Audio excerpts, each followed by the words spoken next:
Titular de hoy, las fuertes lluvias y hasta advertencias de inundaciones en los 3 condados del sur de la Florida. Elena Taurao nos tiene un adelanto de su segmento. Buenas tardes, Elena.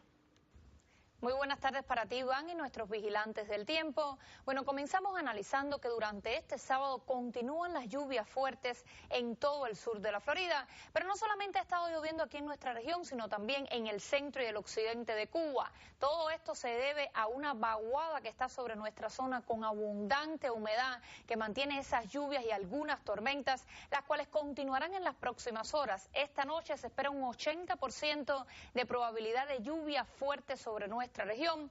Miren ese modelo de precipitación, esa lluvia que también continuará con nosotros mañana domingo, incluso se va a extender hasta mediados de la próxima semana, debido a que ya los suelos están saturados de toda esa lluvia que hemos tenido en los últimos días, y las lluvias que continuarán en las próximas horas lo que va a provocar es una vigilancia por inundaciones sobre nuestra región que se va a mantener vigente hasta la medianoche. Les voy a tener más información y el pronóstico extendido completo en solo minutos, no se vayan.